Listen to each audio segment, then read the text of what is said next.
Mesdames et messieurs, bonsoir et bienvenue sur Info Télévision. Si vous êtes assis, vous êtes bien sur le canal 307. Nous sommes également en direct sur la page Facebook Info TV Cameroun.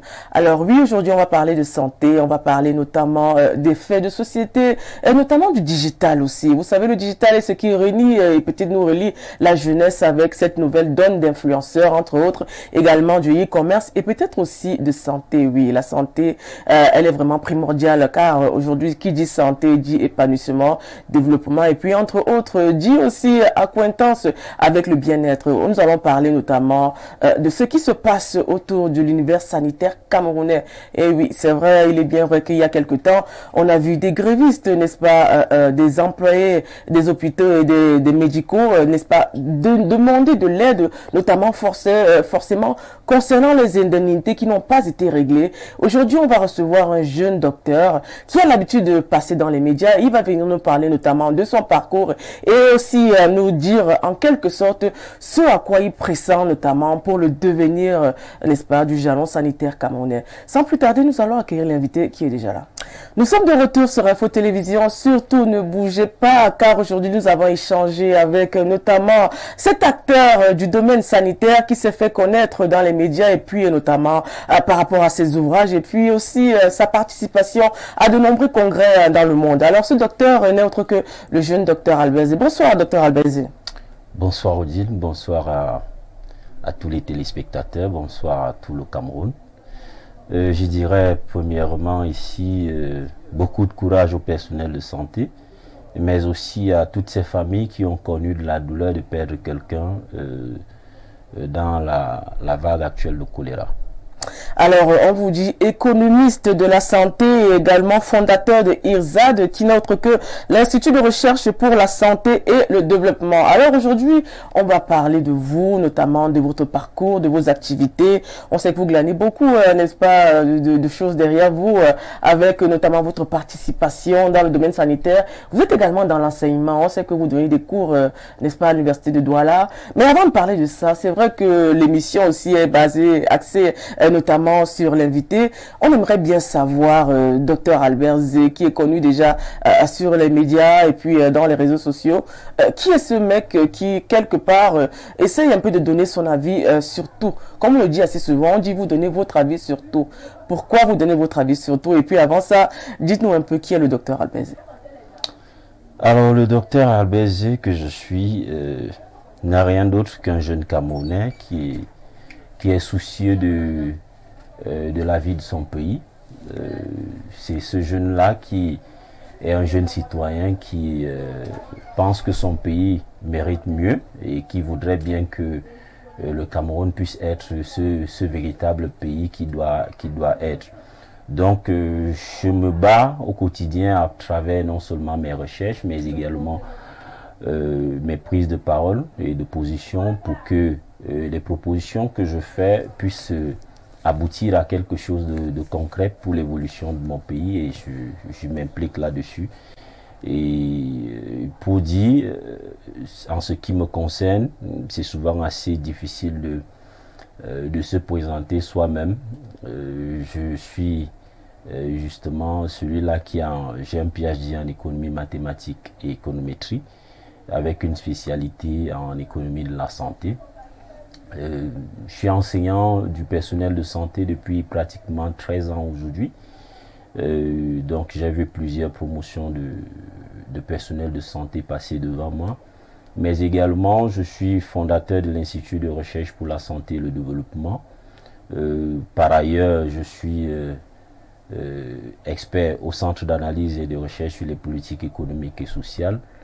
Je suis enseignant à l'Université de Douala, assistant à l'Université de Douala. Je suis également directeur des prestations sociales au projet MUSAC. Par ailleurs, je suis membre chercheur de la Société internationale d'hypertension qui est basée en Angleterre, et plein d'autres choses que je peux citer là présentement, mais je préfère certainement m'arrêter là. Oui, alors on a eu une brève présentation du docteur Albert Zé, notamment on sait que vous êtes dans la recherche scientifique et qui aujourd'hui dénote de beaucoup de moyens financiers. Est-ce qu'aujourd'hui on peut parler de vos moyens financiers? Comment est-ce que vous financez vos recherches? Je dois dire ici que mes recherches sont financées à 100% de ma propre poche. C'est-à-dire que j'ai eu l'occasion d'avoir ce statut de consultant international qui m'a permis autrefois de travailler avec la Banque mondiale. Et donc j'essaye de faire à chaque fois les rémunérations que j'ai. Je les divise pour pouvoir mettre une partie dans mes recherches, mais également une autre partie pour mes besoins personnels. Donc jusqu'à aujourd'hui, je finance mes recherches de façon personnelle, mais également j'essaye de faire avancer l'Institut, toujours avec ma propre poche, depuis pratiquement 13 ans aujourd'hui. J'aime toujours le dire, je n'ai pas reçu de financement de qui que ce soit jusqu'à présent.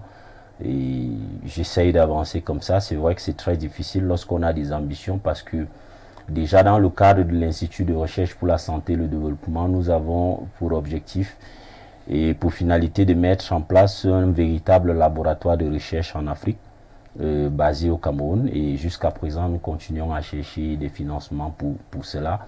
Nous avons déjà le site où nous voulons le positionner. Mais il nous reste encore ces financements parce que ça demande beaucoup d'argent pour que nous puissions atteindre cet objectif. Et nous espérons bien qu'un jour, nous pourrons atteindre cet objectif. Nous rappelons que l'émission est interactive, alors vous pourrez envoyer, n'est-ce pas, vos réactions par SMS avec le numéro qui s'affiche en bas de l'écran et aussi sur WhatsApp. Alors, monsieur Dr Albert Zé, alors une carrière d'enseignant, est-ce une vocation ou une passion? Je dirais déjà que je viens d'une famille qui est de deux parents enseignants. Et la particularité de cette famille, c'est que nous allions à l'école à partir de 3 mois. Donc, et après le congé de maternité, on était tous obligés d'aller à l'école. Et la finalité de tout ça, c'est que nous tous, nous sommes enseignants à la maison. C'est-à-dire que les parents ont été enseignants et tous les enfants également sont enseignants. Donc, nous sommes 2 qui sommes actuellement au niveau de l'enseignement supérieur. Et les 3 autres qui restent sont dans l'enseignement secondaire. Certainement, comme ils sont en train de poursuivre également des études, ils vont certainement chuter à l'enseignement supérieur. Donc, je dirais ici que c'est peut-être même déjà quelque chose qui avait été déjà planifié dans les gènes. C'est pour cela que j'aime souvent à le dire, je fais ce métier d'enseignement pas parce que ça paye quelque chose, mais c'est d'abord par amour, parce que j'aime bien ça. J'ai grandi dans ce système et ça me procure du bonheur d'être celui-là qui partage une certaine expérience, qui partage un peu sa vie et puis également des connaissances avec des plus jeunes. Maintenant, il y a plein d'autres choses également que je fais à côté, mais je dirais ici que l'enseignement est sensiblement le principal que je fais. Alors, est-ce que ça nourrit son homme? Je ne pense pas. Je pense pas. si ça nourrissait son homme, je pense Vous n'allez que quand même pas décourager les jeunes qui veulent devenir enseignants? non, je ne décourage pas les jeunes qui veulent le faire.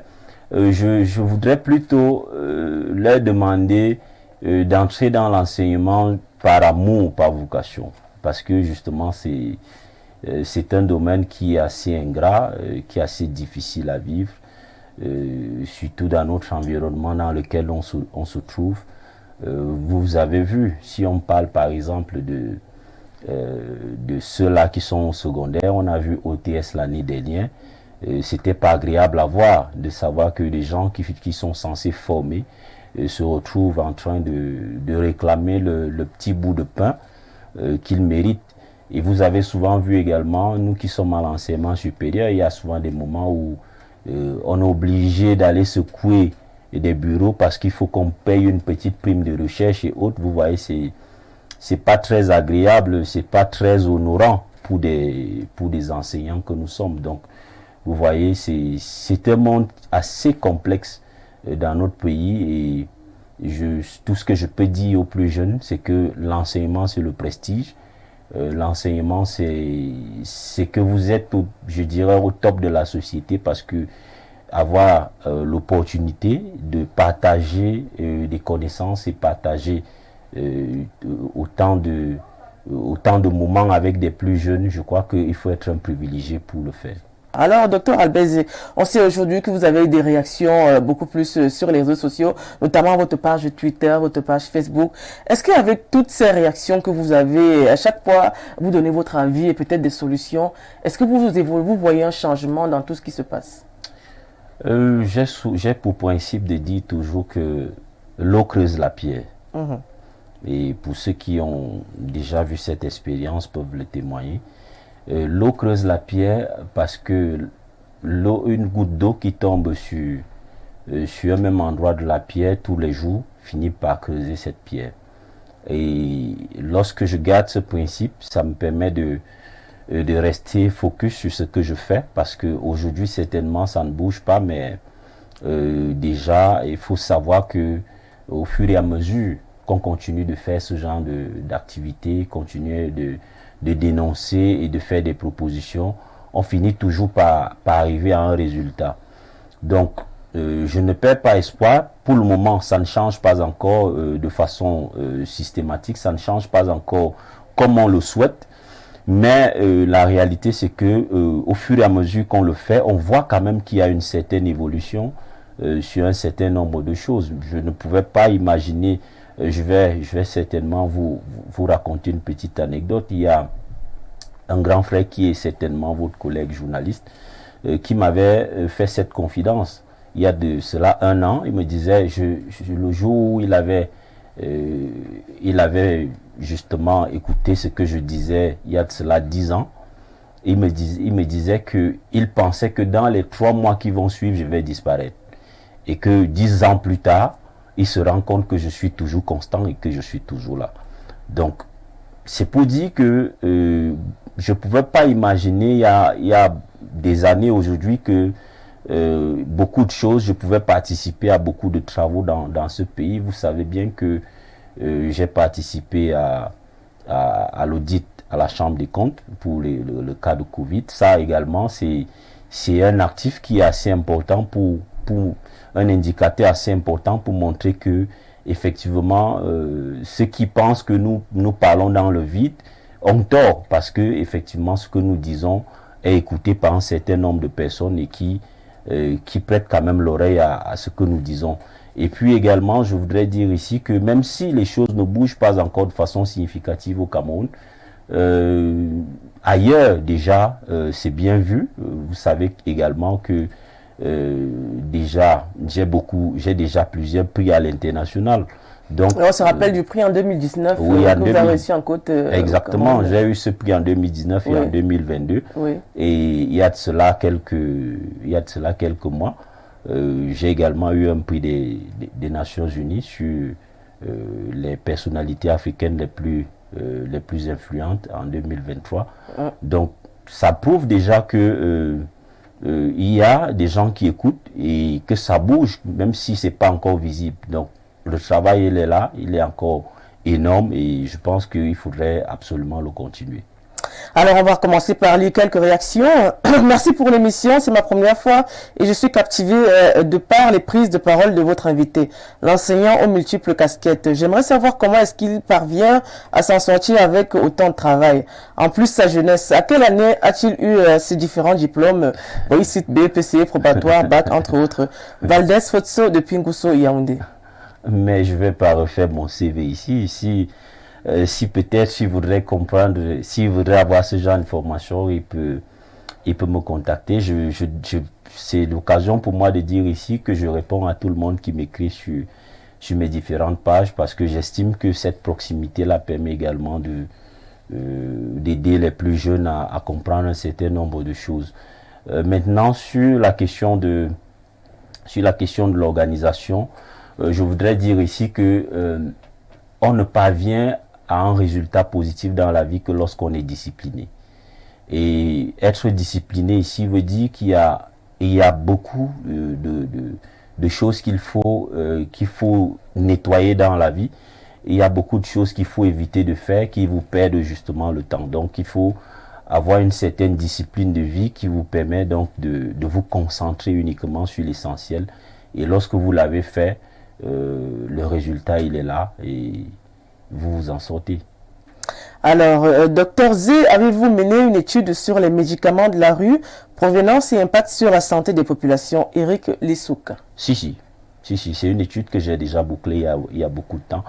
Je ne l'ai pas publiée parce que les propositions que je fais dans cette étude, je suppose qu'elles ne doivent pas être des propositions publiques parce que c'est une stratégie de lutte qui nécessite à ce que ça reste un peu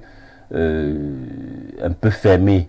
Il ne faudrait pas la dévoiler parce que ce que j'ai découvert dans le réseau de médicaments de la rue, si on dévoile les stratégies, ceux qui sont en face également vont trouver des moyens pour pouvoir les contourner. Donc, c'est une étude qui a été bouclée et je me rappelle que j'avais présenté les premiers résultats à Abidjan en 2019 lorsque j'étais parti prendre mon prix. Et je suis rentré, j'ai fait également une note au ministre actuel pour lui faire part justement des résultats de cette étude et avec des stratégies qu'on pouvait mettre sur pied. Mais malheureusement, comme on le dit toujours, les choses restent toujours très fermées dans notre pays. L'étude, elle est là. Je suis en train de réfléchir. Soit je vais la publier en partie, en enlevant la partie où il y a les stratégies, ou alors peut-être la publier de façon globale. Alors, on va parler de paludisme. On sait que vous avez commis un ouvrage, fardeau socio-économique du paludisme en Afrique en 2013 aux éditions Presse universitaire de Laval au Canada. Alors, on parle de paludisme aujourd'hui. Quelle est la stratégie que vous avez mise sur pied pour sortir de là? Alors, s'il faut parler du paludisme, j'ai pas seulement écrit les livres. J'ai eu l'opportunité à travers cet ouvrage d'être l'un des experts. Nous étions 6 en Afrique que le Fonds mondial avait mandaté en 2015-2016 de faire l'évaluation des programmes nationaux de lutte contre le paludisme en Afrique. Et j'ai eu l'opportunité de faire justement l'évaluation de ce qui se fait chez nous, d'autres programmes nationaux de lutte contre le paludisme. Et il en ressort justement que ces programmes nationaux de lutte contre le paludisme avaient échoué dès la conception. Et ça, dans l'ouvrage, je le disais déjà et j'avais fait ces propositions à l'époque. Mais malheureusement, comme les gens jouent toujours la sourde oreille, et j'ai compris, lorsque nous faisions cette évaluation, j'ai compris pourquoi. Le paludisme est beaucoup plus majoritairement un business chez nous que d'être ce que ça doit représenter. Donc du coup, la stratégie elle est simple. Vous voyez aujourd'hui, nous sommes déjà pratiquement à 44 pays dans le monde qui ont éradiqué complètement le paludisme et certifié par l'OMS. Tout à fait. Et nous également, nous restons encore dans une logique où des gens continuent à distribuer des moustiquaires. J'ai même vu, il y a de cela un jour, le ministre de la Santé qui a reçu encore des Chinois qui viennent lui proposer la distribution des moustiquaires au Cameroun. Je me pose bien la question de savoir comment comment est-ce qu'on peut encore être là avec toutes les évidences scientifiques qui existent que la moustiquaire est une stratégie véritablement à mettre de côté si on veut éradiquer le paludisme. Alors, pour dire vrai, tout est là. Tout est là pour éradiquer le paludisme. La première chose, c'est qu'il faut impliquer la population. Parce que la lutte se fait au sein des communautés. C'est au sein des communautés que se fait la lutte. Et quand vous lisez, par exemple, j'ai déjà écrit 2 fois là-dessus, quand vous lisez l'histoire du paludisme en Europe, parce qu'il faut déjà le rappeler que le paludisme existait en Europe au même titre que ça existe en Afrique aujourd'hui, mais ils ont réussi à éradiquer au point où on n'en parle même plus. Et on a l'impression que nous sommes condamnés à mourir du paludisme alors que les autres sont sortis de là. Donc, la première chose, lorsque vous lisez l'histoire, la première chose qui est écrite dans l'histoire, c'est que le paludisme a été éradiqué en Europe grâce au changement de comportement. C'est-à-dire que c'est dans les communautés qu'on lutte contre le paludisme et non dans les bureaux. Il faut impliquer la population et nous avons une chance assez importante pour ces jours, c'est celle de la décentralisation qui voudrait que on délègue justement un certain nombre d'activités au niveau des collectivités. Et à partir de là, donc, on peut déployer un véritable plan de lutte contre le paludisme.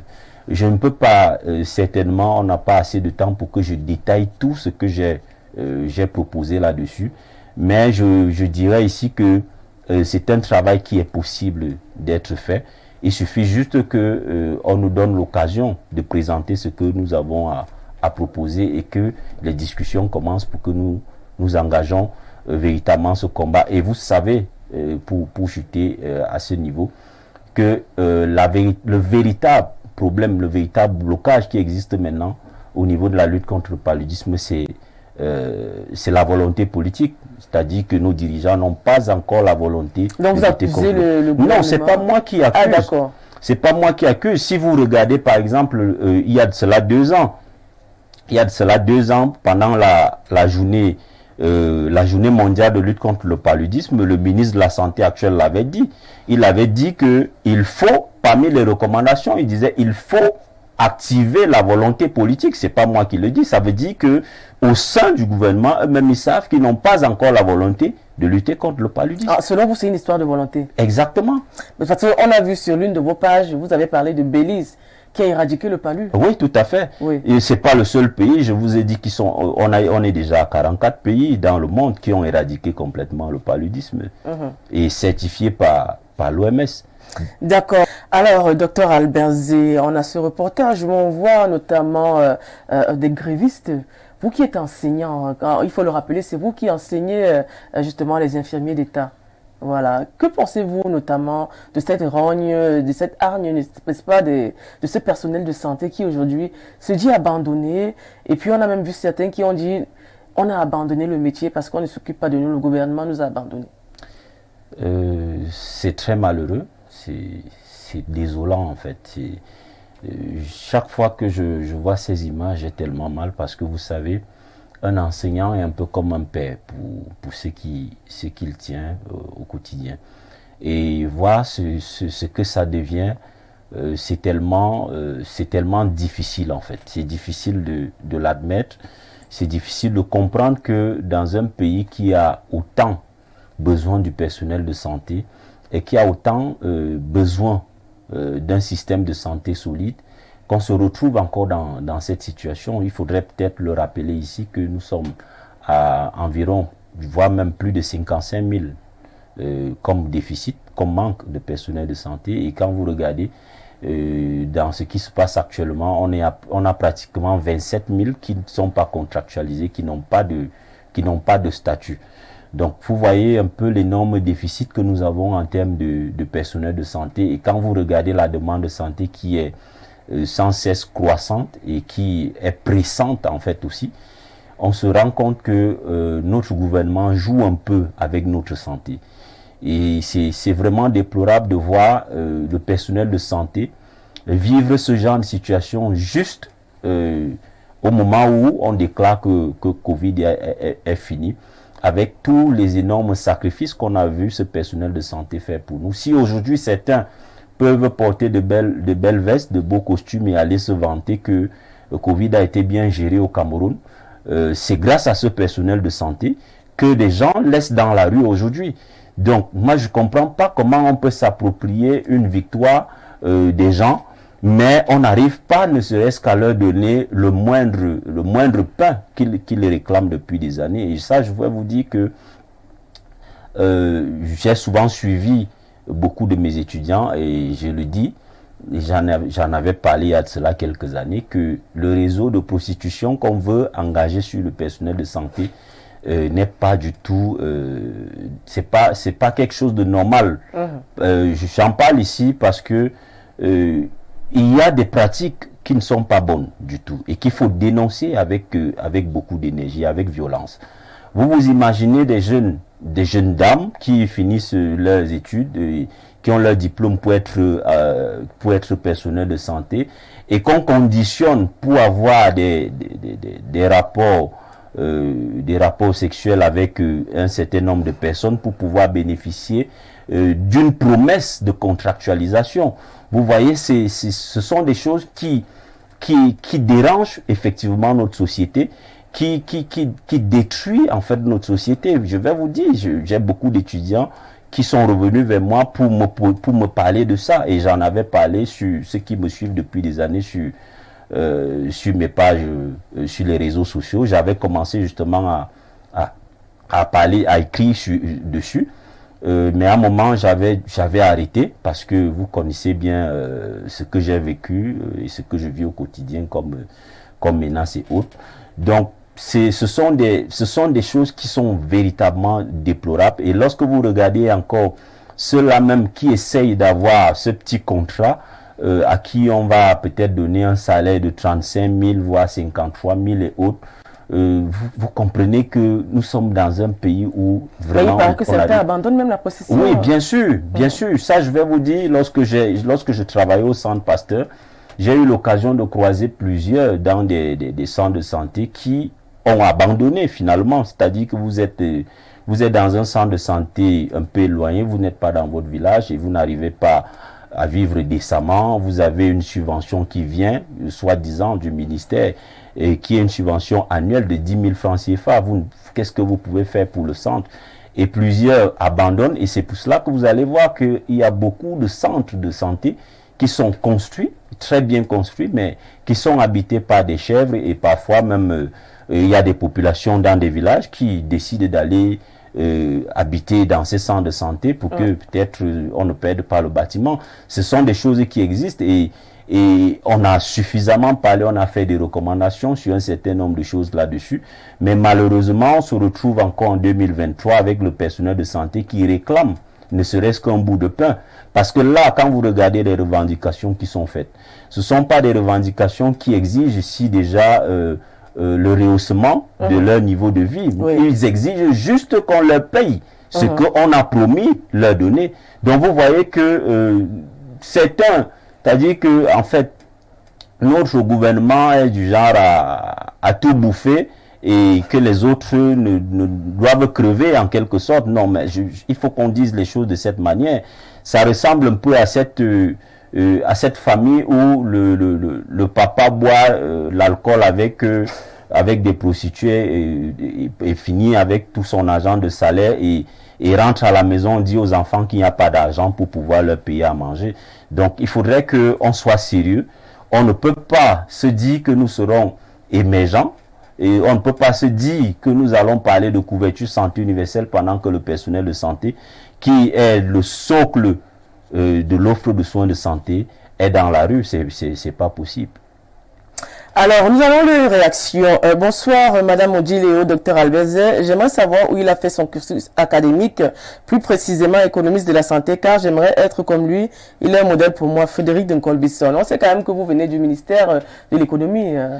Je travaille au Centre d'analyse et de recherche sur les politiques économiques et sociales, qui est un think tank sous tutelle du ministère de l'économie. Beaucoup de gens ne le savent pas. Donc c'est un think tank, laboratoire d'idées. Nous faisons de la réflexion pour le pays. Maintenant, en ce qui concerne le cursus académique, j'ai fait mes études au Cameroun et je pourrais certainement donner plus de détails et plus de recommandations à la personne lorsque la personne me contactera. Mhm. Alors, nous allons, n'est-ce pas, prendre une petite pause, une petite page de pause avec, notamment, la question des internautes. On a Nadège Vugen qui est déjà là et puis il y a les préoccupations des internautes. Ils aimeraient bien savoir ce que, n'est-ce pas, Dr Albez fait au quotidien et puis lui poser quelques questions peut-être un peu indiscrètes. Sans plus tarder, nous allons prendre Nadège Vugen.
Si vous prenez le train en marche, mesdames, messieurs, vous êtes bel et bien sur Info Télévision, canal 307.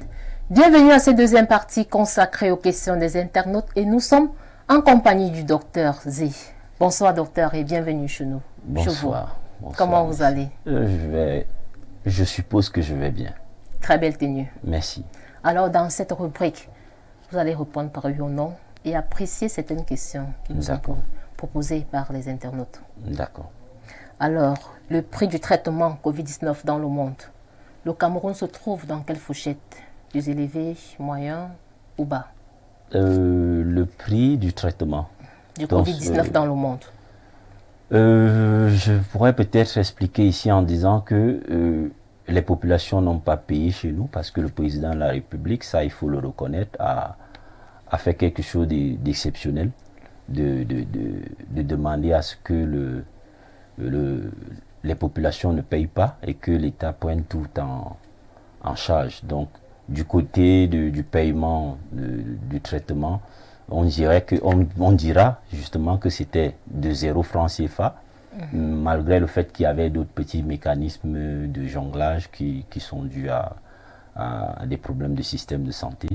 Donc, pour moi, si on se positionne sur cet angle-là, le Cameroun est premier, c'est-à-dire que premier en termes de meilleur coût, parce qu'on n'a pas eu à payer quelque chose pour cela. Bon, maintenant, s'il faut entrer dans ce qui était déboursé par l'État du Cameroun, qui était généralement, selon les sources, de 300 000 francs la journée, on voit bien que c'était important, mais c'était pas plus important que certains pays où on a vu justement des gens qui sont décédés en masse parce que c'était très élevé.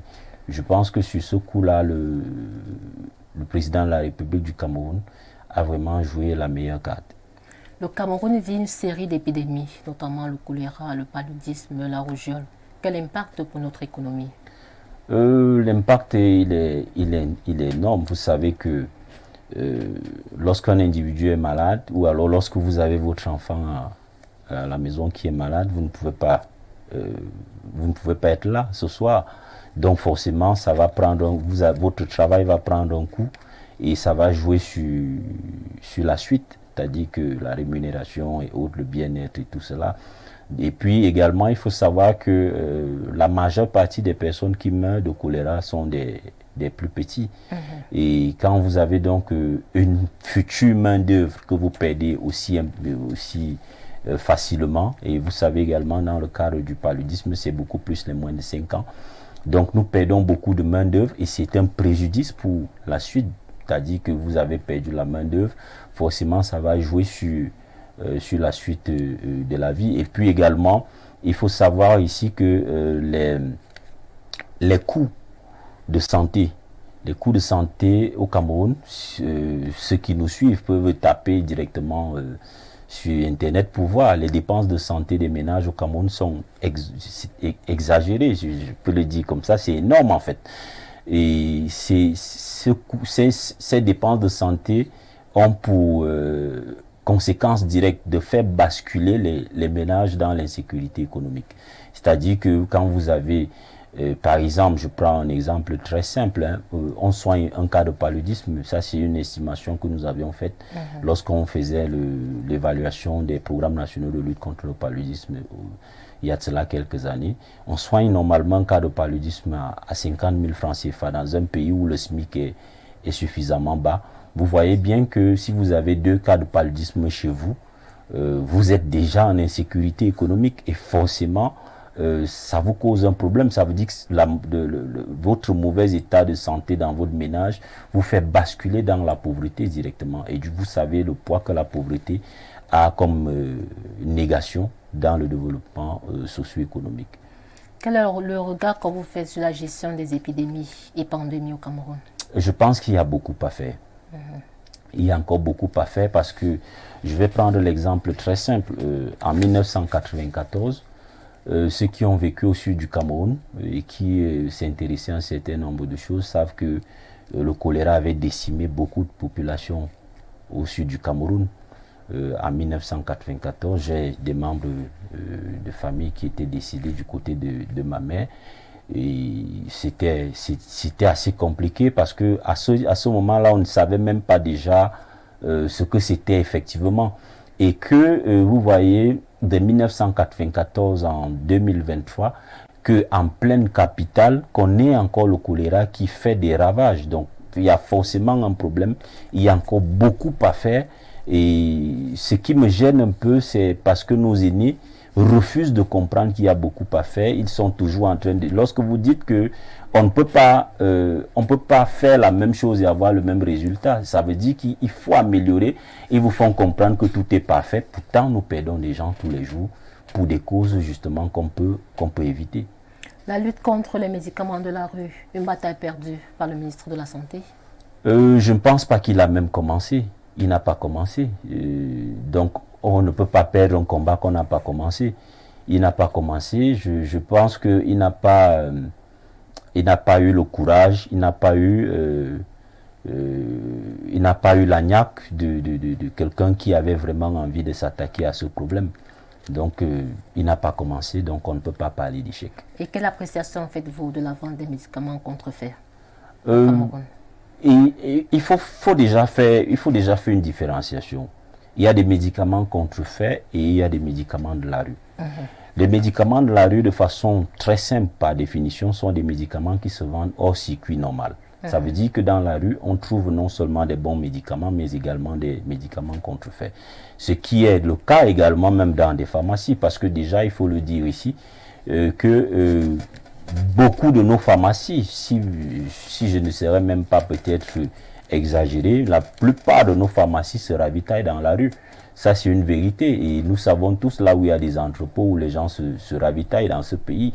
Donc, le médicament dans la rue a un véritable problème, c'est celui du contrôle. C'est-à-dire qu'on ne sait pas le contrôler. On ne peut pas véritablement certifier de sa qualité. Donc, c'est pour cela que ça cause un réel problème de savoir que l'un des éléments essentiels pour l'offre de soins de santé, pour la production des soins de santé, se retrouve dans la rue, parfois dans les mains des personnes qui ne maîtrisent pas grand-chose. Donc c'est pour cela qu'il faut absolument s'attaquer à ce problème et de trouver véritablement des solutions, ce que nous avons déjà fait à notre niveau. Et nous attendons certainement le jour où on aura l'occasion de nous appeler pour nous écouter. D'accord. La couverture santé universelle, une réalité au Cameroun? On ne peut pas encore en parler. Vous avez vu les personnels de santé dans la rue. Ce qui se fait actuellement au Cameroun, c'est de la comédie à vaste échelle en fait. C'est-à-dire qu'une comédie gouvernementale que j'estime souvent être de très mauvais goût. Parce que lorsque vous vous amusez avec la santé des populations, ça veut dire que vous êtes de très mauvais comédiens. il faut le savoir, la couverture santé universelle, c'est pas ce qui se fait actuellement au Cameroun. C'est pas ce qui se fait et c'est depuis pratiquement 7 ans aujourd'hui que je le dis. Plusieurs qui sont derrière cette affaire m'ont vu déjà par derrière pour me dire que j'ai effectivement raison, mais ils ne peuvent pas le dire ouvertement parce que vous savez que lorsque vous servez un gouvernement comme le nôtre et que vous avez des petits avantages, vous devez de supporter même l'impossible. Donc du coup, ils préfèrent donc continuer à accepter ça comme ça. Et lorsque vous regardez par exemple les captures des messages que j'avais reçus il y a de cela 6 ans aujourd'hui sur cette question de couverture santé universelle, vous voyez bien que c'est tout sauf la couverture santé universelle. Et vous savez aussi que ceux qui nous avaient promis la santé pour tous en l'an 2000 sont toujours dans ce gouvernement et ils ne parlent plus de ça. Donc, c'est la suite logique. D'ici quelques années, ils ne parleront plus de couverture santé universelle et ils seront là. Docteur, êtes-vous au courant du trafic d'organes dans nos hôpitaux? Je pense que jusqu'à présent, c'est des rumeurs. J'ai essayé de m'engager sur quelques études là-dessus. Vous savez, c'est très difficile. C'est très difficile de pouvoir aboutir à quelque chose d'assez concret. C'est encore des rumeurs, c'est pas concret. Personne ne peut véritablement venir dire qu'il y a un trafic d'organes ou autre. Le seul problème qui se pose là actuellement, c'est celui du jeune Haïti qui reste dans la glace depuis 3 ans aujourd'hui, dont on a dit qu'il n'y a pas eu de trafic d'organes, mais les enquêtes ont été ouvertes pour qu'on nous explique pourquoi est-ce qu'il avait été mutilé. Et jusqu'aujourd'hui, 3 ans plus tard, il est toujours dans la glace et aucune enquête n'a abouti, aucun résultat n'a abouti. Et vous voyez, c'est tout ça qui fait à ce que les gens continuent donc à se dire qu'effectivement, il y a ce genre de choses dans nos hôpitaux. Je dis souvent que ce genre d'enquête, c'est pas forcément pour venir dire, pour que le gouvernement se dédouane de quelque chose, mais c'est davantage pour éviter cette cassure qui existe déjà entre l'offre et la demande de soins chez nous. Parce que beaucoup de gens ne croient plus au système de santé à cause justement de ce genre de situation. Et il faudrait qu'à un moment donné, qu'on soit clair dans ce qu'on veut faire. Les professionnels de santé vivent-ils bien au Cameroun? Non, ils sont misérables. Ça, il faut qu'on le dise. Ils sont misérables. C'est des gens, je crois que c'est des laissés pour compte. Et je me suis dit, ça fait partie de l'un de mes combats. C'est pas normal que ceux-là qui dépensent de toute leur énergie et toute leur vie puissent vivre aussi misérablement dans un pays où on peut acheter un véhicule de 125 millions à un seul individu qui n'est même pas productif. Ça, il faut qu'on se le dise clairement. Donc, moi, je pense que nous sommes encore... Le véritable problème du Cameroun, c'est la redistribution des richesses. Et certains... aujourd'hui sont clairement mis de côté, notamment ces 2 dimensions du capital humain qui sont la santé et l'éducation. Quand vous regardez ce que ceux de l'éducation, on va vous dire qu'au secondaire, on va payer des primes à 2800 et autres. Vous voyez bien que c'est de la misère carrément. Donc, je peux pas dire le contraire. Le personnel de santé souffre et les résultats sont là. D'accord. Êtes-vous pour ou contre certains vaccins administrés aux enfants au Cameroun? Oui. Je suis contre particulièrement le prochain vaccin qui est annoncé, celui du paludisme. Je suis totalement contre ça parce que je trouve que c'est un business de plus qu'on fait entrer dans notre pays. Les autres vaccins ont fait leurs preuves, ils sont utilisés, ils sont efficaces. Moi également, je dirais ici, moi comme j'ai travaillé au Centre Pasteur, j'ai pris tous les vaccins. J'ai refusé le vaccin du choléra et celui de Covid parce que j'estime que c'est des maladies de la saleté. Il suffit d'avoir une hygiène de vie et on n'a pas besoin de s'injecter pour cela. Et c'est la même chose que je dis pour le vaccin du paludisme. On n'a pas besoin du vaccin du paludisme. On sait tout ce qu'il faut faire pour éradiquer le paludisme.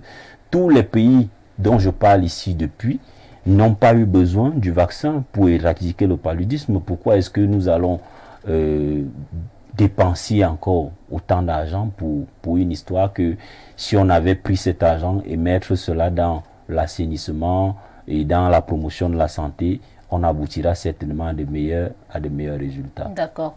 Le personnel de santé se plaint des mauvaises conditions de travail. Que se passe-t-il? Sont-ils oubliés par le gouvernement? Oui, ils sont oubliés par le gouvernement. Ils sont oubliés par le gouvernement, c'est ce que j'essaye de dire depuis des années. Ils sont oubliés par le gouvernement et je dis, c'est un complot pas contre le personnel de santé, mais c'est un complot contre la population camerounaise. Je le dis pourquoi.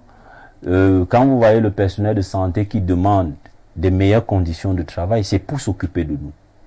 C'est pas pour eux, forcément, c'est pour s'occuper de nous. Ça veut dire que si le gouvernement refuse de leur donner des meilleures conditions de travail, ça veut dire que le gouvernement refuse qu'on s'occupe bien de nous.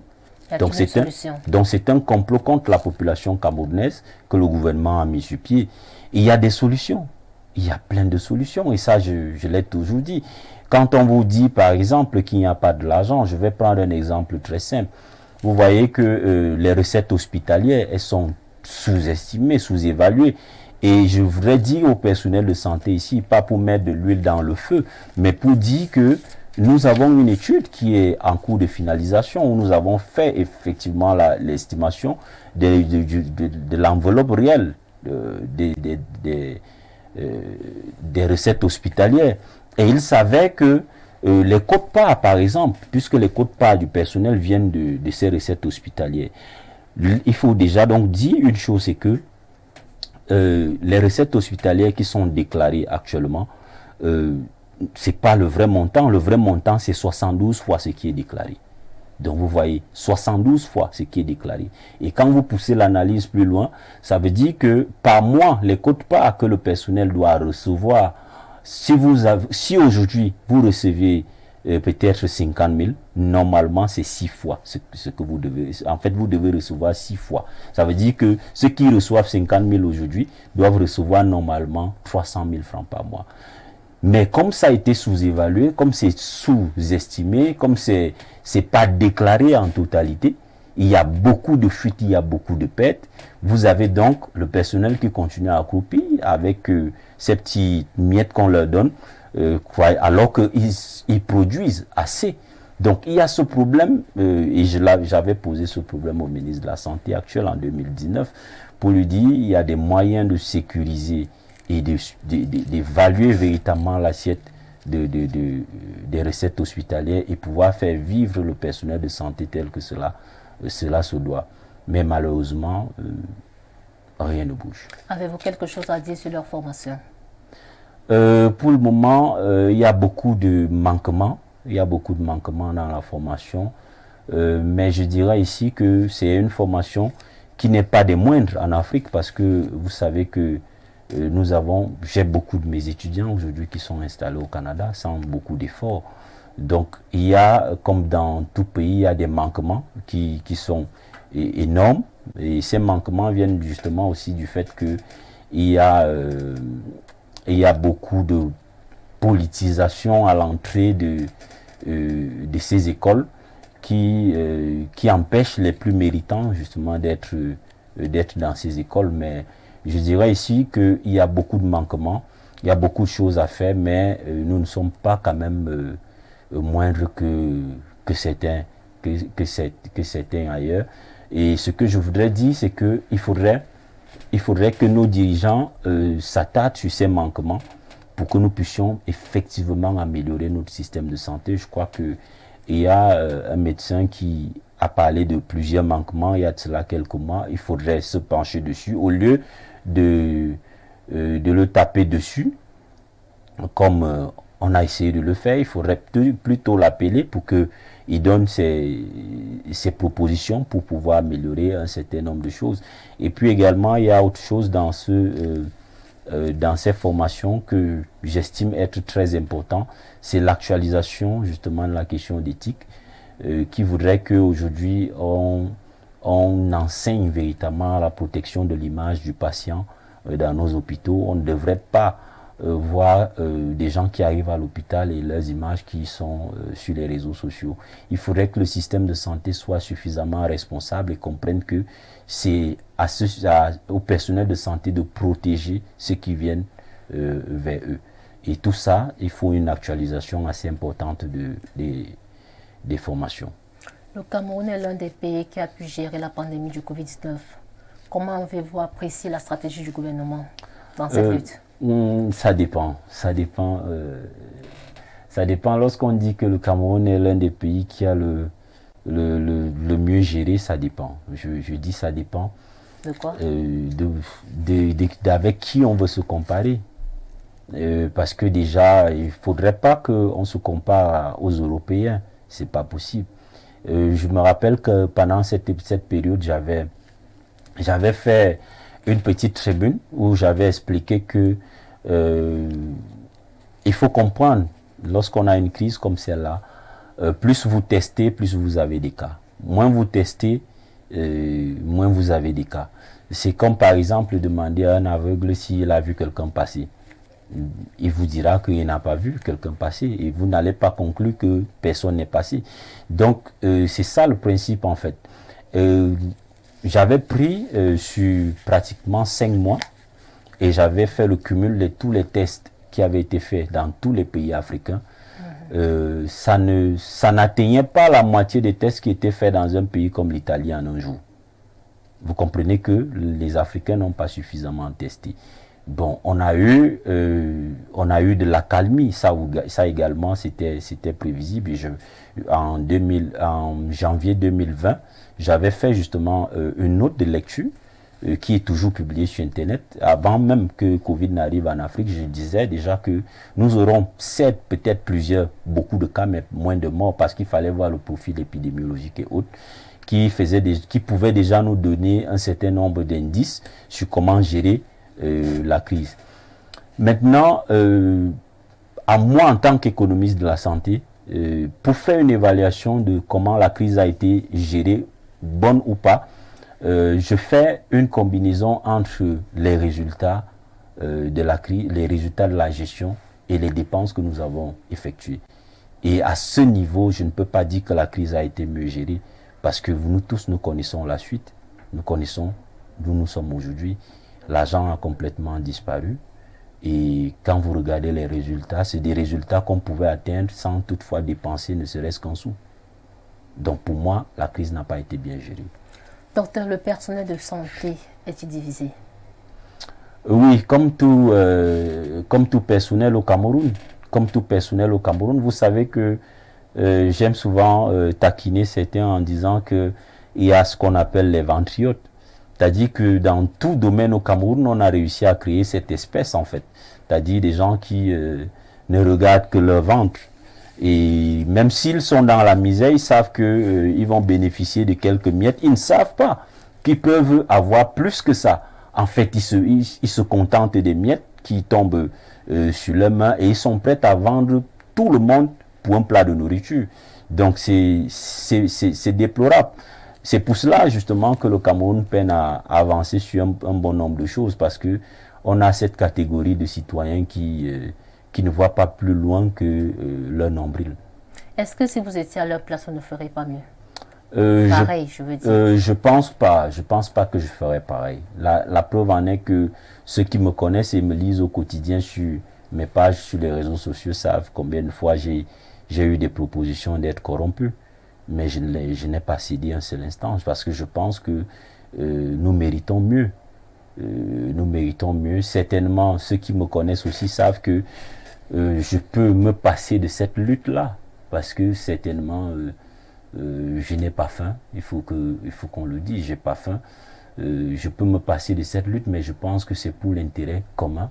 Nous avons un pays à construire et nous avons des enfants à élever dans ce pays. Et il faudrait que la moindre des choses soit faite, c'est-à-dire que l'équité. Docteur, pour sortir, le ministre de la Santé, Mme Oda Malachi, donc il faut à la tête du ministre de la Santé. Non. Non, je le dis comme ça.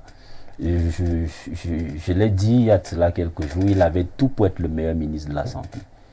Mais je pense qu'il a raté le tir. Je le dis, c'est quelqu'un que j'apprécie dès le début, mais il faut que je lui dise la vérité. Il avait tout pour être le meilleur ministre de la Santé, mais il a raté le tir. Docteur Albezé, merci d'avoir répondu aux questions de nos internautes. C'est moi qui vous remercie. Mesdames, Messieurs, c'est la fin de cette rubrique. La suite, c'est avec Odile Pareil.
Alors, nous sommes de retour sur Info Télévision. Nous sommes bien sur l'émission À vous la parole avec comme guest star le docteur Albert Zé. Alors, on va commencer déjà par ces réactions. Rappelons que l'émission étant interactive, on peut lire quelques réactions. Bonsoir à vous, madame, et à votre invité, docteur Albert Zé, dont j'apprécie sans hâte les interventions franchement engagées et surtout sans langue de bois. En effet, ces dénonciations ne sont pas qu'un secret de polichinelle, docteur. Vraiment déplorable notre nation devenue une république bananière où les filous se contentent de se vanter d'une victoire dont les infirmiers sont à la base. De la part, leur totale implication dans la borne jusque lors de la lutte contre Covid-19, autant engagés qui malheureusement sont jetés dehors par ces sadiques, véreux, incompétents, ventriotes qui sont aux affaires séduites depuis le CEFTA. Bon, il a l'air quand même assez fâché. Vous pouvez répondre aux téléspectateurs? Non, je pense qu'il faisait un complément un commentaire sur tout ce que nous avons dit tout à l'heure. C'est quelque chose que tout le monde essaie déjà de voir aujourd'hui, que nous sommes dans un pays où notre bien-être n'est plus... Mais quand même dire que le Cameroun c'est une république bananière, c'est quand même assez osé, exagéré aussi. Non, c'est un point de vue. C'est un point de vue. Heureusement d'ailleurs. Hein? Oui, c'est un point de vue et il essaie d'exprimer cela en ces termes en fait. Alors, docteur Albert, tout à l'heure avec Nadège, vous avez évoqué brièvement la couverture santé universelle. On sait que vous avez travaillé là-dessus. Aujourd'hui, où est-ce qu'en est la couverture santé universelle quand on sait que le ministre de la Santé a lancé, notamment dans la région de l'Est, justement cette couverture santé universelle? Nous ne sommes nulle part. Nous ne sommes nulle part. Quels sont vos arguments quand vous dites que nous sommes nulle part? Nous sommes nulle part. Premièrement, je vais dire une chose, c'est qu'on ne lance pas la couverture santé universelle. C'est un abus de langage qui fait même honte en fait. C'est-à-dire lorsque les autres nous écoutent dire des choses comme ça, ça fait honte de le savoir. La couverture santé universelle, c'est un objectif, c'est une cible qu'il faut atteindre. C'est pour cela que dans le cadre des objectifs de développement durable, qui sont des objectifs post-2015, qui sont à la suite justement des OMD, des objectifs du millénaire pour le développement, on a proposé dans ce cadre que les pays aillent vers la couverture santé universelle à l'horizon 2030. Donc, tous les pays devaient donc élaborer un certain nombre de politiques sanitaires pour que cet objectif soit justement atteint à cet horizon. Mais malheureusement, ce qui se fait aujourd'hui, il faut le dire... Donc selon vous, le déploiement sur le terrain du ministre de la Santé non, ne sert à rien? Je vous ai dit que c'est une comédie de mauvais goût. C'est une Mais mauvaise vous avancez ça et sans argument. Je vous dis, c'est depuis 7 ans que je travaille dessus. Ceux qui veulent lire, ils peuvent aller sur le site du centre où je travaille, le site du CAMECAP. C'est publié sur Mais Internet. si vos propositions ne sied pas au gouvernement camerounais. Écoutez, je voudrais expliquer parce que vous m'avez posé la question. J'ai l'occasion ici d'expliquer pour que les uns et les autres comprennent. La couverture santé universelle, comme je l'ai dit, c'est une cible. Et dans cette cible, pour l'atteindre, il faut structurer tout le système de santé. Il ne s'agit pas tout simplement de faire, c'est pas un menu où on choisit quelque chose qu'on va faire et on laisse les autres.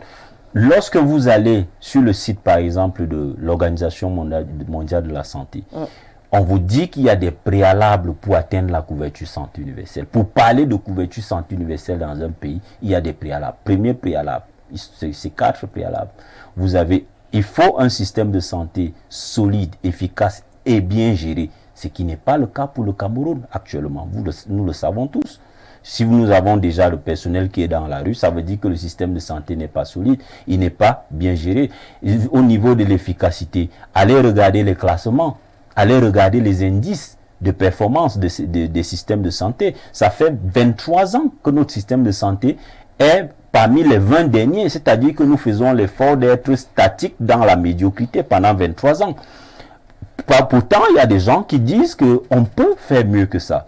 Maintenant, deuxième préalable, il faut justement donc les médicaments et les produits et les équipements de santé de façon abondante, disponibles à tout moment. Vous connaissez bien le casse-tête qu'il y a ne serait-ce que pour les dialyses. C'est-à-dire que vous avez un pays où il y a des pénuries à tout moment. Par la suite, je vais vous parler également de l'insuline pour les diabétiques que vous avez connu. Vous savez que depuis plusieurs mois, il y a un problème d'insuline.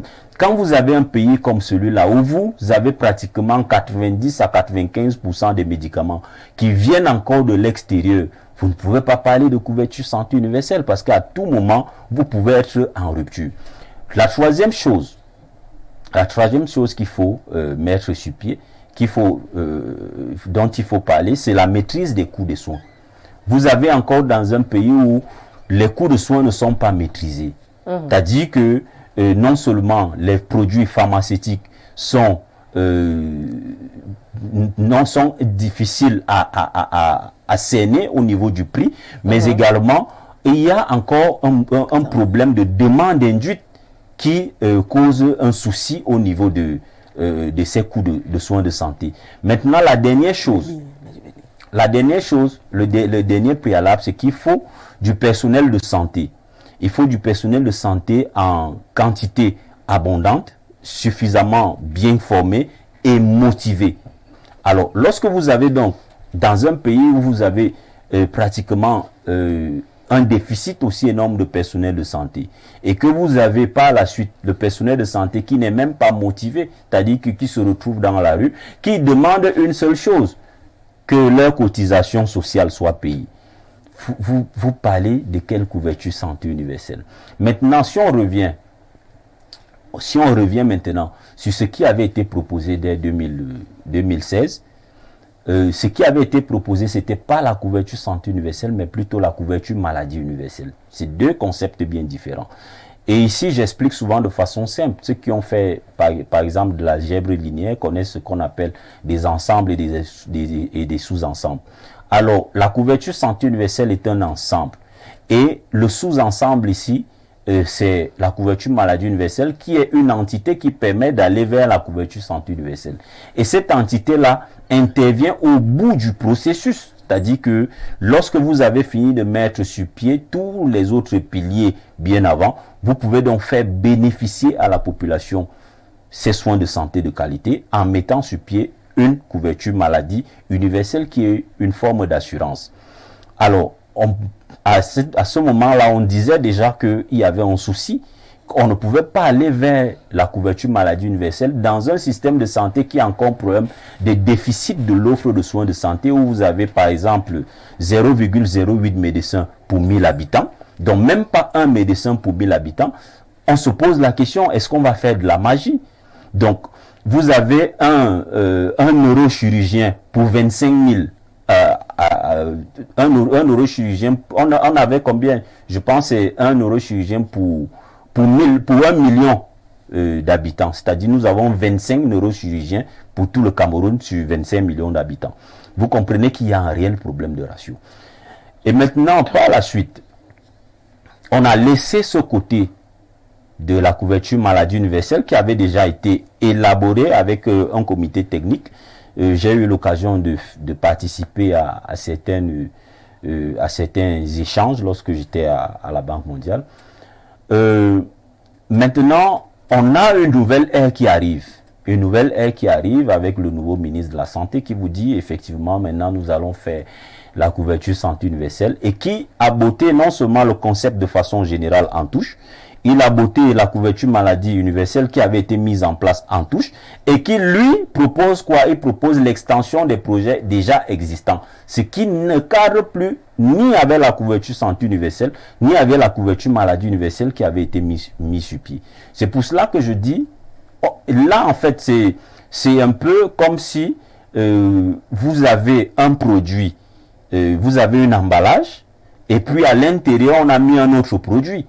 C'est-à-dire qu'en fait, le ministre actuel a décidé de lancer l'extension des projets existants, notamment le projet le projet qui s'occupe des femmes enceintes, des femmes enceintes qu'on appelle généralement chèque santé, qui était un projet même prévu d'être élargi sur l'étendue du territoire. C'est tout ce qu'il a fait. Maintenant, il vient et il appelle ça couverture santé universelle. Non, c'est pas de la couverture santé universelle. C'est juste une extension des programmes existants, mais pour que j'ai compris le mécanisme, pour que l'argent soit facilement débloquable, il fallait appeler ça couverture santé universelle parce que c'est un sujet sensible au niveau du président de la République qui avait pris l'engagement. Alors tout à l'heure, vous avez évoqué le ministre de la Santé avec Nadège. Pourquoi, selon vous, le ministre de la Santé ne serait-il pas la personne adéquate à ce ministère? Je dis, il avait toutes les cartes. Il avait toutes les cartes pour être l'un des meilleurs ministres de la Santé. Parce qu'il est arrivé au moment où il y avait beaucoup plus d'autres options, il y avait beaucoup plus de choses que les autres. Parce que les autres sont arrivés, les autres ont été là au moment où il n'y avait pas assez de personnes qui s'intéressaient aux questions de santé.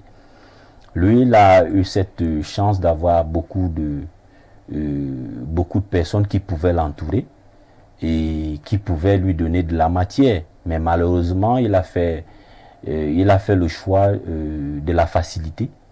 Quand je dis le choix de la facilité, c'est de choisir de se balader dans les hôpitaux et ne pas résoudre le véritable problème.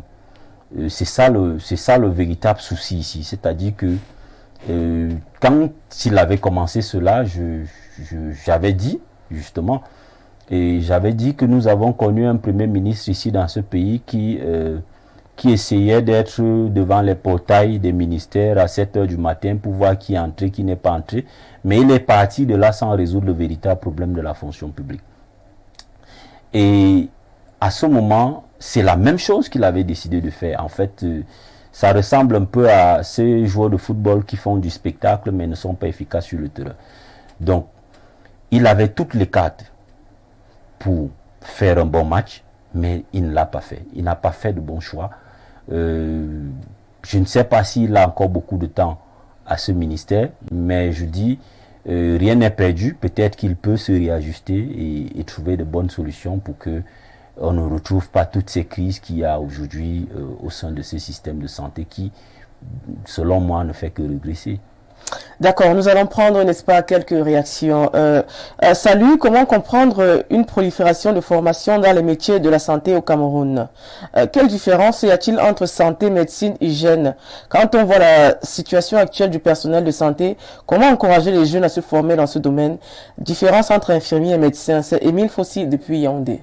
Je dirais ici que la formation du personnel de santé est l'une des formations qui a déjà connu une véritable structuration. Avant, justement, il y avait une prolification, il y avait une multiplication de centres de formation, mais aujourd'hui c'est un peu plus structuré en fait. Ça essaye de répondre à un certain nombre de canons aujourd'hui. Donc on ne peut plus véritablement parler de désordre, parce que déjà même à l'entrée on fait un concours commun et puis on essaie de dispatcher les étudiants dans les écoles. Donc les choses essayent. En fait, il y a eu une certaine amélioration à ce niveau, mais comme je disais tout à l'heure, il y a des manquements qui méritent d'être relevés et puis recevoir un certain nombre d'intérêts en fait. Maintenant, je crois que il faut toujours encourager ceux-là. Il faut toujours encourager ceux-là qui ont par vocation, qui veulent véritablement faire ce métier. Comme je le dis souvent aux plus jeunes, le pays ne va pas s'arrêter aujourd'hui. Ceux qui nous dirigent aujourd'hui n'iront pas avec le pays dans leur tombe. Donc forcément, nous devons nous armer, nous devons continuer à nous former pour que le Cameroun de demain puisse bénéficier de cette expertise, parce que effectivement le Cameroun de demain aura besoin de nous. Bonsoir, émission très édifiante. Nous remercions le docteur pour son franc-parler. Des personnalités de son acabit sont rares au 237. Je voudrais lui demander s'il ne pense pas que le ministre de la Santé a peur de s'attaquer au lobby des médicaments de la rue Abednego de Yoma Bank. La stratégie que j'avais proposée justement contournait ce problème. Ça contournait ce problème parce que lorsque vous êtes sur le terrain et vous constatez un certain nombre de choses, la première chose que vous faites, c'est que vous allez vers des stratégies qui vous permettent de ne pas vous buter à certains combats.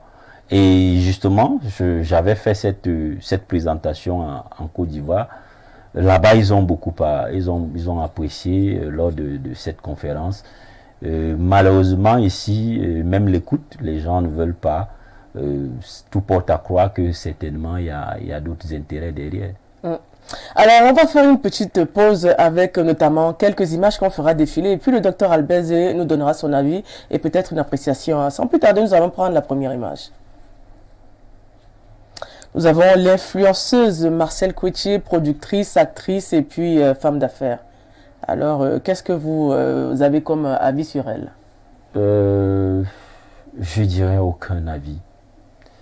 Je dis aucun avis parce que je fais partie de ceux qui pensent que nous avons des véritables valeurs à prôner. Nous avons l'école qu'il faut justement mettre dans la tête de nos enfants et qui donne un certain prestige. Aujourd'hui, c'est déplorable et moi je ne porte pas atteinte au choix des uns et des autres, mais ce que je ne voudrais pas, c'est que dans un pays comme le nôtre, que nous soyons en train d'avoir pour modèle des gens qui n'ont aucun parcours. Et véritablement, je ne vois aucun parent aujourd'hui qui peut pointer du doigt en disant que je voudrais que mon enfant suive cet exemple ou l'exemple de tel ou tel autre. Donc je crois que pour que nous puissions éduquer nos enfants aujourd'hui, il faut que nous mettons en place un processus. Il peut y avoir des gens qui ont des parcours atypiques, il peut y avoir des gens qui font des choses. Ça existe un peu partout, mais je voudrais aujourd'hui que nous fassions un travail de fond, celui de présenter à nos enfants des véritables modèles de vie, des véritables modèles de société qui peuvent bâtir ce pays dans son entièreté et dans la dignité. Alors, nous allons prendre l'image suivante.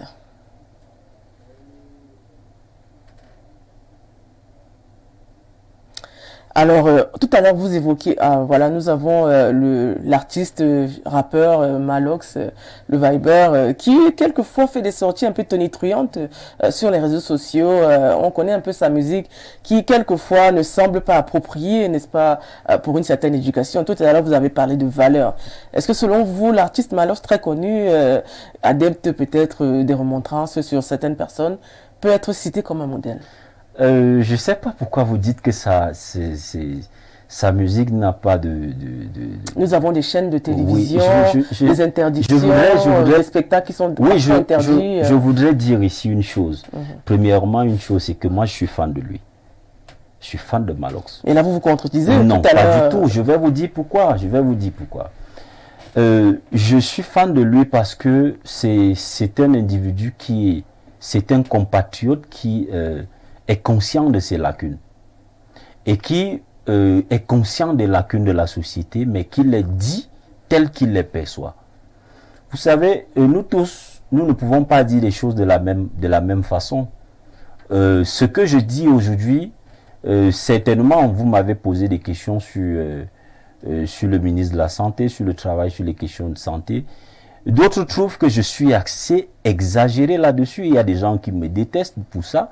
Il y a des gens qui m'aiment pour ça. Mais en fait, la vérité n'a pas de manière d'être dite. Et aujourd'hui, Malox... Parler du physique des femmes comme ça, de manière assez extravertie. Ce sont des choses qui se disent au quotidien. Sauf que il vous affiche votre société telle que cela est. Vous savez, le problème de l'être humain et surtout de l'hypocrisie camerounaise, c'est le fait que on aimerait faire des choses dans le noir et lorsqu'on vous dit ces choses en plein jour, ça vous choque en fait. Alors que vous savez que c'est ce que vous avez l'habitude de faire. Donc pour moi, je pense que peindre la société telle que vécue, telle que cela est, logiquement, c'est ça qui est le choc qu'on doit créer dans cette société pour que les uns et les autres prennent effectivement conscience. Parce que en continuant à camoufler les choses, en disant des choses avec beaucoup de diplomatie, beaucoup de ceci, véritablement on ne touche pas les cibles. On ne touche pas véritablement les gens et ça ne choque pas. C'est ce choc-là qui crée justement le changement. Et moi, je pense que chacun a sa manière de dire les choses. Et lui, il le dit selon les thèmes de là où il a grandi. Et je pense que il faut bien que nous puissions prendre conscience de ce qu'il fait et de ce qu'il dit. D'accord, nous allons prendre une autre image. Nous avons Francis Ngannou. Le super champion. Oui. Vous savez que j'ai quelque peu défendu le champion il y a de cela quelques jours, oui. Suite à toute cette cabale qu'il y a eu contre lui concernant l'hymne national du Cameroun. Oui. Je ne l'ai pas défendu parce que j'estimais que c'était bien de ne pas bien chanter l'hymne national. Je l'ai défendu parce que j'ai estimé que c'était injuste de la part de plusieurs jeunes Camerounais qui, au quotidien, laissent les gens piller notre pays, laissent les gens faire du n'importe quoi et ne s'offusquent pas, ne dénoncent pas, mais attendent tout simplement que Francis Ngannou dérape pour pouvoir taper sur lui. Et je pense que ce que je disais dans une certaine radio, c'est que il faut savoir une chose, c'est on punit l'échec d'un enfant lorsque on a préparé bien sa rentrée scolaire. Donc si vous n'avez pas bien préparé la rentrée scolaire d'un enfant, ça ne vaut pas la peine de taper sur cet enfant lorsqu'il va échouer. Je crois que Francis fait partie de ces jeunes qui ont montré qu'il y avait possibilité de croire. Maintenant, il est humain, il a beaucoup de lacunes. Je pense que c'est pas de cette manière que on aurait dû certainement gérer cette situation. Et pour moi, je lui dis beaucoup de courage et qu'il se mette véritablement pour le chant de l'hymne, parce que déjà il a le drapeau du Cameroun avec lui. C'est déjà quelque chose que j'aime beaucoup. Et il faudrait qu'il ajoute également l'hymne national pour qu'il soit suffisamment complet. D'accord, nous allons continuer avec les images. Nous avons donc le jeune Jean-Olivier Mendo, qui est docteur en sciences politiques et chef de délégation de la jeunesse africaine en Chine. Ah oui, je l'appelle mon petit frère. Je dois dire que c'est un jeune que j'aime beaucoup, un peu comme l'autre également. Je l'aime beaucoup parce qu'il fait partie de ces images de la jeunesse aujourd'hui qu'il faut promouvoir. déjà, je vais peut-être faire ce plaidoyer ici, que lorsque il sera de passage au Cameroun dans quelques mois, que vous puissiez également le prendre, parce qu'il a beaucoup de choses également à enseigner à la jeunesse. C'est quelqu'un que j'apprécie beaucoup, il faut le dire, c'est un modèle pour moi, c'est un modèle, c'est un exemple qu'il faut promouvoir, parce que déjà, aller quitter le Cameroun, aller s'insérer justement en Chine, dans des pays aussi compliqués, où aujourd'hui il a le statut d'assistant de chef de village dans 2 villages chinois. Il est installé non seulement en Chine, mais également au Japon. Vous pouvez imaginer un peu tout le poids qu'il a là-bas, et dernièrement il me disait qu'on ne veut pas le faire entrer parce qu'on estime qu'il est assez important pour la Chine. Donc pour moi, c'est des valeurs qu'il faut absolument promouvoir aujourd'hui. Je peux lui adresser un message maintenant, c'est d'être toujours aussi vaillant, aussi courageux et aussi brillant qu'il est jusqu'à présent. Pour moi, un Camerounais qui parle couramment chinois, qui fait des conférences en Chine et qui passe à la chaîne nationale, au journal de la chaîne nationale chinoise, je crois que c'est à féliciter et c'est à promouvoir dans notre pays. D'accord, on va prendre une autre image. Arsène Tema Biolé, qui est maintenant, qui a été accepté au MIT du Massachusetts aux États-Unis. C'est justement quand je disais que j'aime l'autre. Vous parlez de lui, hein? Oui, comme l'autre. Donc c'est 2 jeunes en fait que j'apprécie beaucoup, parce que déjà vous connaissez que je suis dans cette lancée d'éducation de masse, et il faut absolument que nous puissions vendre des icônes comme celle-ci. Il faudrait que ces gens de jeunes soient au devant de la scène pour pouvoir former d'autres personnes, et j'ai l'occasion aujourd'hui de les avoir tous 2 à côté de moi, parce qu'ils ont tous accepté de faire partie de l'aventure de l'Institut de recherche pour la santé et le développement dont je suis fondateur. Ils ont décidé de participer activement à cette grande aventure, et pour moi c'est un honneur de les avoir tout près, et c'est un honneur d'être encadré par des plus jeunes comme cela, et nous souhaitons justement que d'autres qui sont encore beaucoup plus hors de la lumière, que nous puissions justement les amener jusque-là, et que nous puissions former un véritable bloc de jeunes modèles dans ce pays, qui pourra impacter la jeunesse, qui pourra impacter les enfants et les sortir justement de cette routine des stupéfiants et de la délinquance qui existe aujourd'hui. Alors on va continuer avec les images. Rebecca Enonchon, cofondatrice d'Afrique Lab, qui travaille beaucoup dans le digital, et qui a été même un peu été citée dans le magazine Forbes comme femme africaine des plus influentes. Oui, nous l'appelons généralement sur Twitter Tata. D'accord. C'est notre tantine sur Twitter, et nous l'aimons beaucoup. Moi également, je l'aime beaucoup.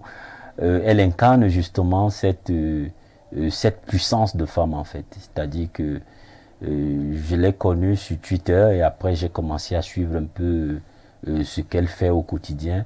Et je dois avouer ici que c'est assez exceptionnel de voir une femme qui s'est hissée à ce niveau internationalement.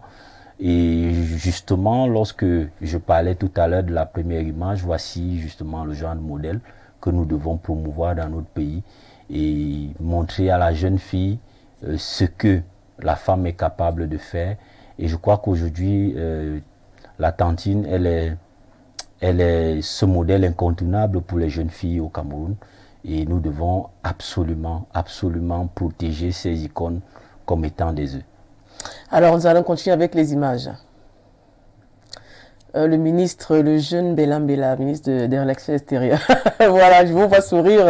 Est-ce que vous avez quelque chose à dire? Oui, j'ai quelque chose à dire. Je ne le connais pas particulièrement, mais je crois qu'il a gagné beaucoup de points dans le cœur des Camerounais cette semaine. Je crois que par sa sortie, pour rappeler qu'il est en déplacement avec le chef de l'État. Oui, l'État. exactement, qui était très musclé. Je crois qu'il a gagné beaucoup de points dans le cœur des Camerounais. Tout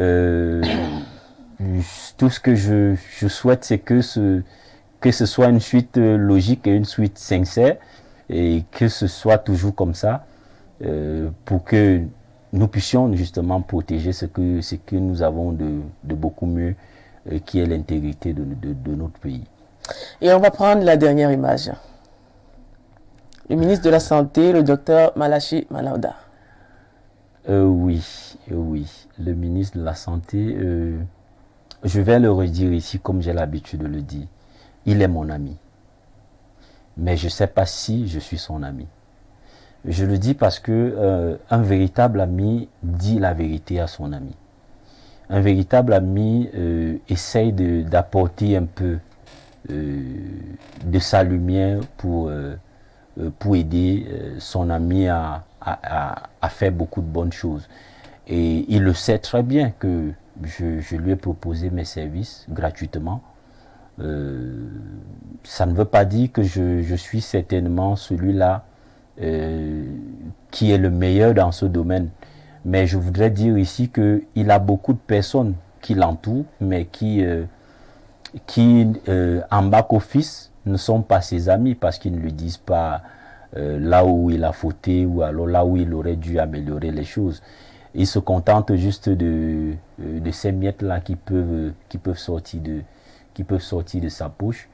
Donc, pour moi, je le dis, il est mon ami, mais je ne sais pas s'il considère que je suis son ami.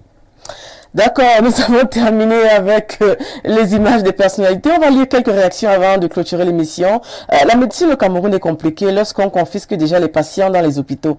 Pourquoi ils ne peuvent pas soigner les patients gratuitement pour qu'il y ait évolution? Ici, Diane Eugène de Yaoundé. C'est compliqué. La santé, on le dit généralement, la santé n'a pas de prix. On ne peut pas soigner les gens gratuitement, parce qu'il faut justement, ce qu'il faut comprendre, c'est que ce que nous apportons à l'hôpital lorsque nous sommes malades, ce paiement direct que nous faisons, c'est notre apport pour le système de santé, c'est notre participation à la suivi du système de santé. Donc, c'est pas que nous payons véritablement les soins de santé, parce que nous ne pouvons pas les payer effectivement. C'est notre apport. Maintenant, ce qu'on peut trouver vraiment déplorable, c'est le fait que cet apport devient assez important au point de nous essouffler, de nous asphyxier.